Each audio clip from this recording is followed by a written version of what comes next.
21세기의 우주 경쟁이 다시 시작됐습니다.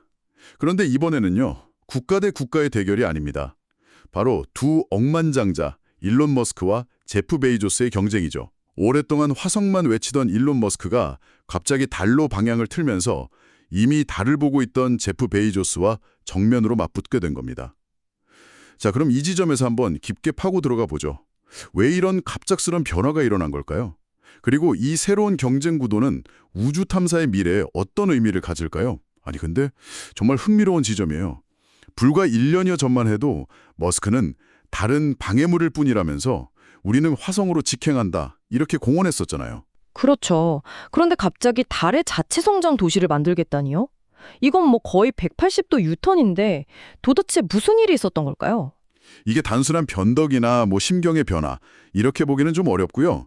머스크의 이 갑작스런 방향 전환 뒤에는 아주 현실적인 세 가지 이유가 있습니다. 세 가지나요? 네. 첫째는 사업적 측면, 그러니까 월스트리트고요. 둘째는 미국 정부의 우주 정책, 그리고 마지막은 기술적인 문제입니다. 아, 사업, 정책, 기술. 흥미로운 조합이네요. 일단 사업적인 측면부터 좀 풀어주시죠. 스페이스X가 올해 기업 공개, IPO를 앞두고 있잖아요. 아, 그렇죠. 상장. 네.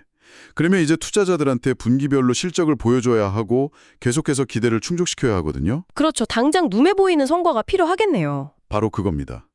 이런 상황에서 수십 년 뒤에 화성에 가겠다는 꿈만으로는 월스트리트의 투자자들을 만족시키기 어려운 거죠.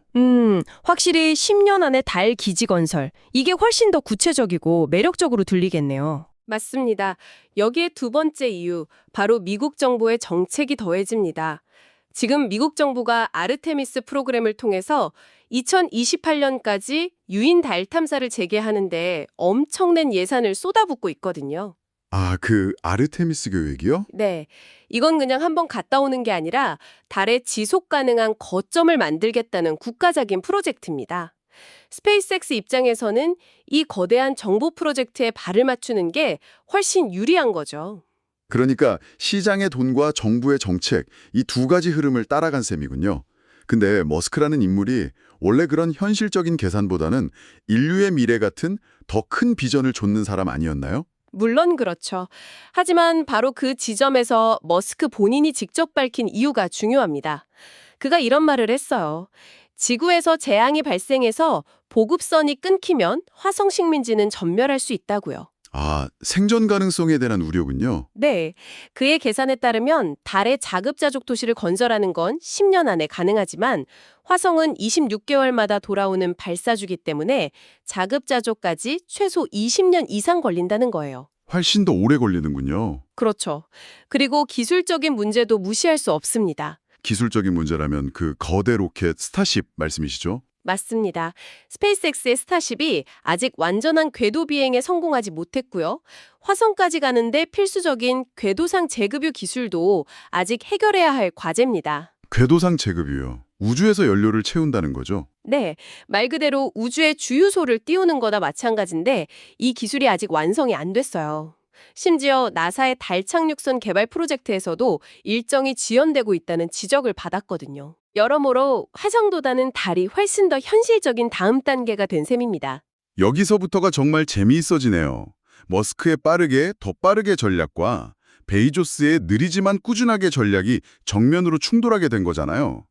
정말 현대판 토끼와 거북이 같아요. 실제로 베이조스는 아예 자기 회사 블루 오리진의 마스코트로 거북이를 내세웠습니다. 느린 것이 원활한 것이고 원활한 것이 빠른 것이다. 이런 말을 하기도 했고요. 물론 이 말은 머스크한테 엄청난 조롱을 받았죠. 그의 발전 속도는 너무 느리다고 비꼬았으니까요. 그들의 접근 방식 차이가 회사의 실적에서도 그대로 드러나죠. 스페이스X는 작년에 난 165번이나 발사를 성공시키면서 그냥 압도적인 모습을 보였고요. 165번이요? 와. 네, 반면에 블루 오리진의 발사 횟수는 그에 비하면 정말 미미한 수준입니다. 겉으로만 보면 이건 토끼가 거북이를 수십 바퀴는 앞질러 간 것처럼 보이는데요. 그렇죠. 숫자로만 보면 머스크가 압승인데 하지만 여기서 주목할 점은 베이조스의 이 거북이 전략이 곧 결실을 볼 수도 있다는 겁니다. 결실이요? 네, 블루 오리진이 올해 초에 달에 첫 화물선을 착륙시킬 계획을 가지고 있거든요. 와, 잠깐만요. 달 착륙이요? 그렇습니다.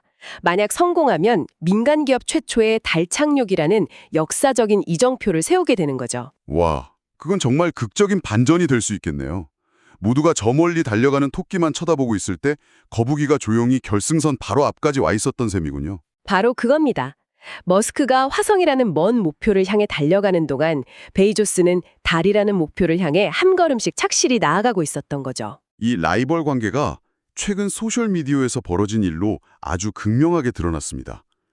머스크의 달 계획 전환 소식이 알려지자 베이조스가 아무런 설명 없이 거북이 사진 한 장을 자기 X 계정에 올렸잖아요. 아, 그거 정말 팝콘 각이었죠. 그야말로 신의 한 수였어요. 내 말이 맞았지? 라고 말하는 것 같았죠. 아주 통쾌한 한 방이었습니다. 그러자 머스크가 바로 웅수했죠. 그는 블루 오리진이 우리보다 먼저 달에 무언가를 착륙시킬 수도 있다. 나는 괜찮다. 이렇게 처음에는 인정하는 듯한 태도로 보였어요. 저도 그 부분을 보고 오라? 머스크가 웬일이지? 싶었어요. 근데 역시 그게 끝이 아니었죠. 거기서 끝났다면 머스크가 아니죠. 바로 이어서 이렇게 덧붙입니다. 하지만 미래에 정말 중요한 것은 달에 자급자족 도시를 건설하기 위해 수백만 톤의 장비와 사람을 실어 나르는 능력이다. 아, 여기서 경쟁의 결승선을 완전히 바꿔버리는군요. 누가 먼저 도착하느냐가 아니라 누가 더 많이 실어 나르느냐의 게임으로요. 정확합니다. 그리고 마지막에 이런 말을 남겼죠. 그런 점에서는 아마도 지금은 우리가 토끼보다는 거북이에 가까울지도 모른다. 와, 소름이 돋네요. 베이조스가 던진 거북이라는 키워드를 그대로 받아서 그 의미를 완전히 자기한테 유리하게 재해석해버린 거잖아요. 진정한 거북이는 바로 나다 라고 선언한 셈이군요. 바로 그 점이 이 대화의 핵심입니다. 머스크는 단순히 체면을 차리려는 게 아니에요. 경쟁의 결승선 자체를 재정의하고 있는 겁니다. 경쟁의 규칙을 자기 마음대로 바꾼다. 그렇죠. 그의 목표는 단순히 깃발을 꽂는 수준이 아니거든요. 달에 공장을 짓고 AI 데이터 센터를 구축하고 산업도링 규모의 식민지를 건설하는 겁니다. 이제 경쟁의 본질은 누가 먼저 도착하느냐가 아니라 누가 더 큰 규모로 지속 가능한 문명을 건설하느냐로 바뀌고 있는 겁니다. 자, 그럼 이 모든 상황이 우리에게 말해주는 것은 무엇일까요? 이제 우주 경쟁은 화성파 대 달 탐사파의 대결이 아닙니다.